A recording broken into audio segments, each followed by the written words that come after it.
ભાવનગર જિલ્લાના પછેગામ ખાતે ભાગવત સપ્તાહ સહિતના કાર્યક્રમો યોજાયા છે, જેમાં તારીખ 26 ફેબ્રુઆરી અને ગુરુવારના દિવસે ગધેથડ ગાયત્રી આશ્રમના સંત શ્રી પૂજનીય લાલબાપુ આ કાર્યક્રમમાં પધારવાના હતા. ત્યારે પોરબંદરથી 700 થી વધુ લાલબાપુના ભક્તો પણ આ કાર્યક્રમમાં જોડાયા હતા. પછેગામ ખાતે શ્રી મુરલીધર દાદા મંદિરમાં નીચ પ્રવેશ ઉત્સવ, ભાગવત સપ્તાહ અને 551 કુંડી વિષ્ણુ મહાયજ્ઞનું ભવ્ય આયોજન કરવામાં આવ્યું છે.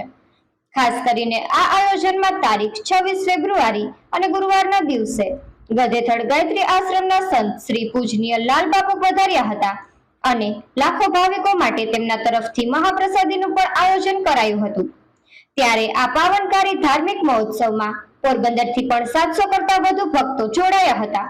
આ ભક્તજનોને અહીંથી 400 કિલોમીટર દૂર જવા માટે ખાસ વ્યવસ્થા કરવામાં આવી હતી, જેમાં 14 જેટલી બસોની સુવિધા આપવામાં આવી હતી.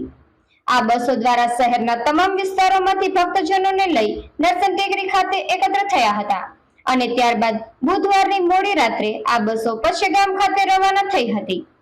આ તકે પોરબંદર રાજપૂત સમાજના ભાઈઓ બહેનો પણ મોટી સંખ્યામાં જોડાયા હતા.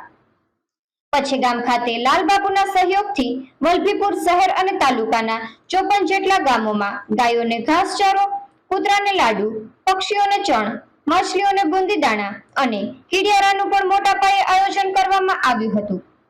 પોરબંદરના સાંદીપની આશ્રમના સંત શ્રી રમેશભાઈ ઓઝા દ્વારા કથાનું રસપાન કરાવાયું હતું. નિપુલ પોપટ, પોરબંદર ટાઈમ્સ.